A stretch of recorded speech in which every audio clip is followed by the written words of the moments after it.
Hi, everybody. My name is Christine Griffin, and I am the program coordinator of the Guide by Your Side program with Washington Hands and Voices. I am also a parent of two young adults who are also deaf and hard of hearing. And my name is Carol Carruthers, and I work with the Center for Childhood Deafness and Hearing Loss, and I'm the director of the outreach team for serving kids kindergarten through 12th grade. Hi, and I'm Chris Chang. I also work for the Center for Childhood Deafness and Hearing Loss, or CDHL. I'm the Director of Outreach for Birth Through Preschool. Glad you could join us today. All right, so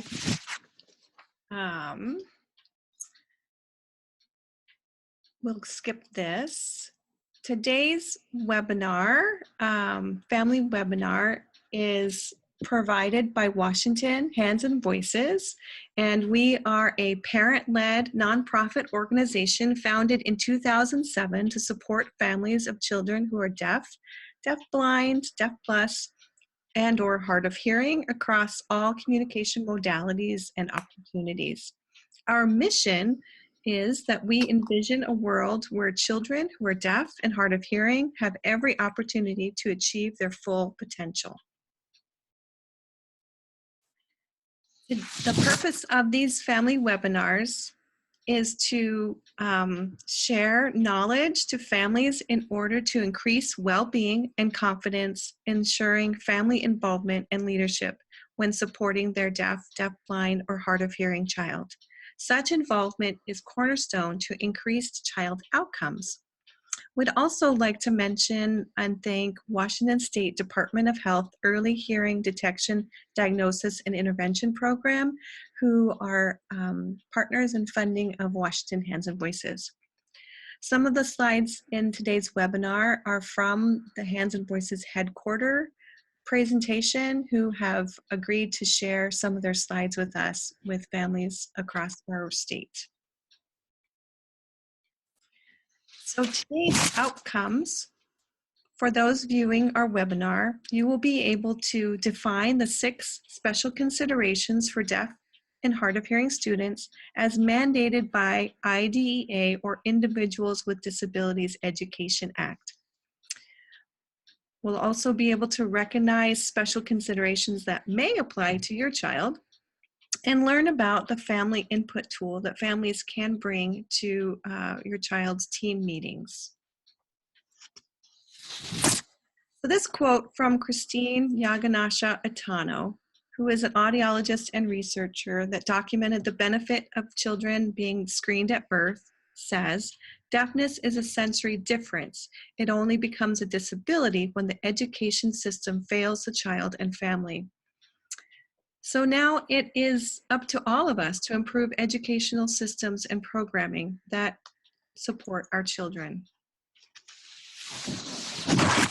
In the 2004 reauthorization called Every Student Succeeds Act, or SSA, the language changed from shall to must, highlighted here in orange. While some don't feel this really increases the teeth of this law, an argument can be made that it is stronger language. So you can see here also at the bottom of the slide, the Code of Federal Regulations, or CFR. The rule when referring to federal laws is that each state must abide by or surpass the Code of Federal Regulations. However, in our state, we do have a Washington Administration Code, number 172, that is also the same as this. This is how the law appears in the CFR, or Code for Federal Regulation. Begin our discussion on the special considerations. We'll look at each of these by considering the issues for each and discussing possible action items.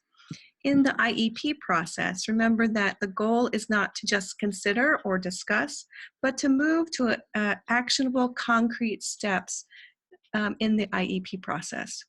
Some of today's language will be centered on an IEP, but any of this information we share today shall be or should be considered annually, regardless of the child's age or type of supports they receive.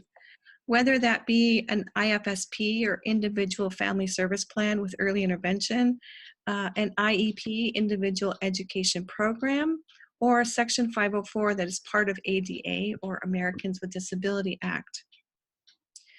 So the language and communication is about going deeper to identify all the many ways your child is communicating, both expressively and receptively.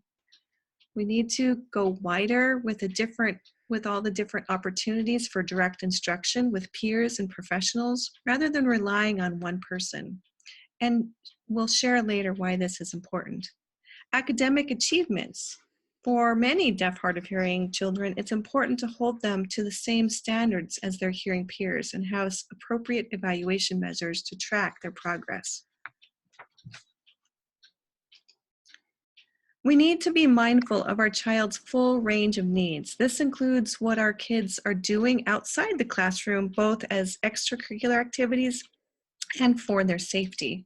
Considerations need to be paid to who is working with our children. For example, are they proficient and skilled to work with a child who's deaf or hard of hearing, depending on your child's educational or developmental and communication needs. Lastly, consideration also needs to focus on the functionality of assistive communication devices. For example, what are they? How are they used? Does my child need help to use a certain device? And how might this support be delivered?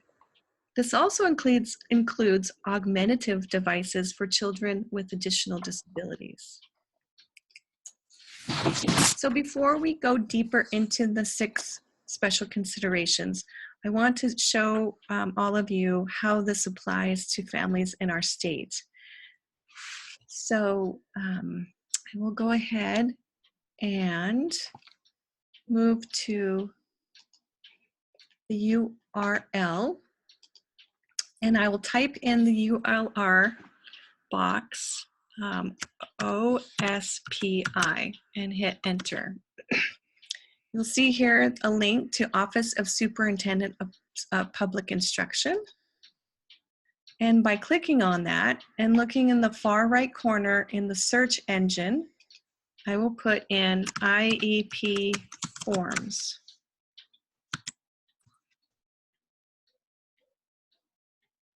All right, so the first link here is model forms, which we'll click on. And by scrolling down, you want to scroll down to midway.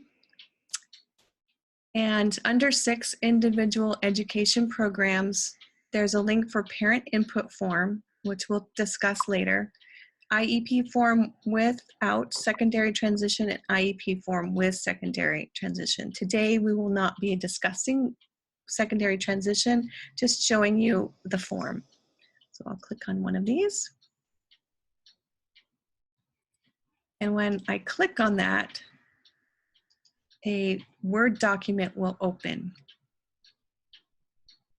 So scroll down to page 2, and you'll see here, I'll make this a little bit bigger, considerations of special factors. Number 6, the question is, does the student have communication needs? Because we are talking today about children who are deaf or hard of hearing, we would want to check the box yes. And then if yes, describe.